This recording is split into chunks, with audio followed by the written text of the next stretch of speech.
Hi guys, today I am going to demonstrate you K2 meters. What are K2 meters? You might have seen K2 meters in numerous number of ghost hunting shows. Tonight I will do two experiments. One is related to our phone and other one is related to a home appliances. अब जो मैं आपको experiment करके दिखाने जा रहा हूँ, ये मेरे पास दो फ़ोन हैं, एक यहाँ एक मेरे हाथ में है।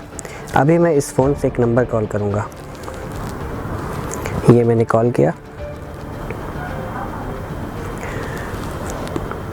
और ये मेरे पास इस फ़ोन पे एक कॉल आ रही है। मैंने इसे साइलेंट कर दिया, अभी भी कॉल प्रोग्रेस में है।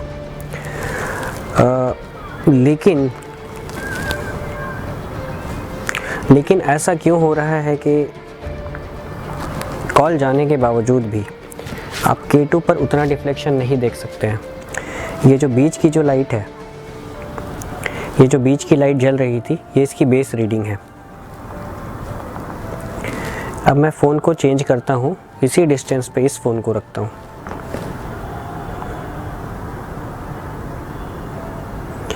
ये जो K2 पे ब्लिंकिंग हो रही है, ये एम्बिएंट EMF है यहाँ का। अभी से मैंने कॉल किया। अब डिफ्लेक्शन में आप फ़र्क देख सकते हैं। अभी मैंने अपने इस फ़ोन पे कॉल किया है।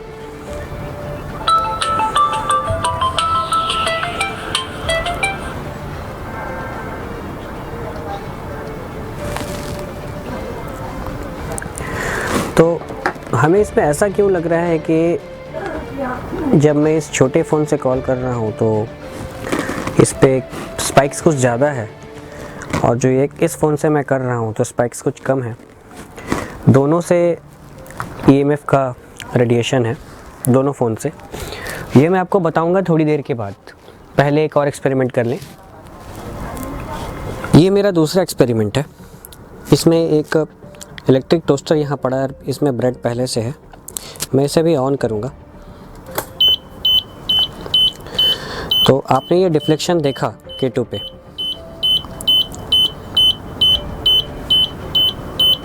और इसमें जैसा कि मैं देख सक रहा हूँ कि ट्राई फील्ड भी, इसे भी काफ़ी EMF मिल रहा है, ये भी एक्टिवेट हो रहा है, जो कि फ़ोन के केस में नहीं हो रहा था।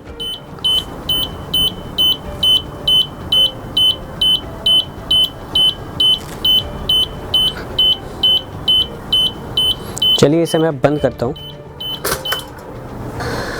हाँ तो फ्रेंड्स, थोड़ी देर पहले जो मैंने फ़ोन वाला एक्सपेरिमेंट किया था, अब मैं आपको उसका अप्रोप्रिएट आंसर देता हूँ कि जो इस बड़े वाले फ़ोन से जब मैंने कॉल किया था तो आपने देखा था कि स्पाइक्स थे, थोड़े बहुत स्पाइक्स थे, बट जब इस वाले फ़ोन से किया था तो स्पाइक्स कुछ ज़्यादा थे K2 मीटर पे। ऐसा क्यों है? इसका आंसर है, ये जो बड़ा वाला फ़ोन है मेरा, ये इस पर 4G सिम एक्टिवेटेड है और 4G का जो ऑपरेशनल फ्रीक्वेंसी इंडिया में है वो 2300 मेगाहर्ट्ज़ और 1800 मेगाहर्ट्ज़ है, जो कि हायर स्पेक्ट्रम में आता है, हायर बैंड में आता है। और K2 मीटर, जहाँ तक मैं जानता हूँ, K2 मीटर को इस तरीके से डिज़ाइन किया गया है कि ये लोअर फ्रीक्वेंसी के लिए इसका रिस्पांस बहुत ही अच्छा है, बट हायर फ्रीक्वेंसी के लिए इसका रिस्पांस बहुत पुअर है। ये मैं कई बार देख चुका हूँ।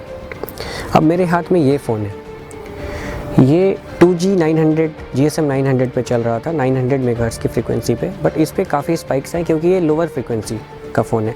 अगर मैं कोई 450 मेगाहर्ट्ज़ का डिवाइस यूज़ करूं या 300 मेगाहर्ट्ज़ का करूं या 176 मेगाहर्ट्ज़ का करूं तो स्पाइक्स इसके और बढ़ जाएंगे। ये जो बातें मैंने बोली हैं, कई लोग इस डिवाइस पर K2 पर सवालिया निशान उठाते हैं।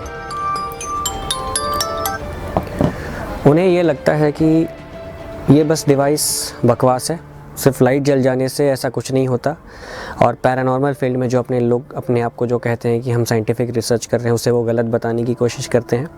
ऐसे मैंने इंटरनेट पे कई सारे आर्टिकल्स देखे हैं जहाँ पे K2 को खुद से जला करके दिखाया जा रहा है।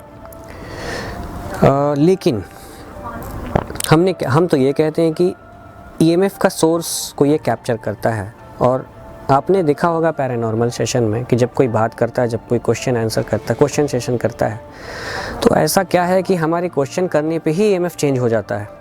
ऐसा क्यों है? तो उनके हिसाब से हमारी थ्योरी गलत है। ये मैंने आपको दो एक्सपेरिमेंट में दिखाया K2 के स्पाइक्स को एक्टिवेट करा के। एक तो फ़ोन वाला था, दूसरा एक टोस्टर था। टोस्टर से भी EMF जनरेट होता है, बट टोस्टर से जो EMF जनरेट हो रहा था ये 50 हर्ट्ज़ पे हो रहा था, क्योंकि हमारे यहाँ जो AC है 220 वोल्ट पे, वो 50 हर्ट्ज़ है। मैं फ्रीक्वेंसी की बात कर रहा हूँ, EMF की इंटेंसिटी की बात नहीं कर रहा हूँ। अगर EMF की इंटेंसिटी की बात करूँगा तो मुझे टेस्ला या मिलीगॉस में बात करना पड़ेगा।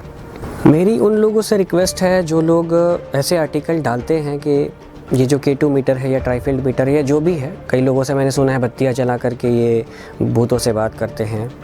मेरी उनसे ये रिक्वेस्ट है कि घर पे बैठ के कॉफ़ी पीते हुए इंटरनेट पे आर्टिकल लिखने से कोई बहुत ये समझदारी वाली बात नहीं है। अगर आपको इन डिवाइसेस को चेक करना है तो आप रियल ऐसे किसी लोकेशन पे जाइए, और मुझे लगता है कि छोटा ग्रुप हो या आप अकेले जाएं तो आपको काफ़ी कुछ जो आपका भी जो कंक्लूज़न है वो चेंज हो जाएगा। Now question is what are K2 meters? Basically K2 meters are based on an IC that is LM324 which is said as quad operational amplifier.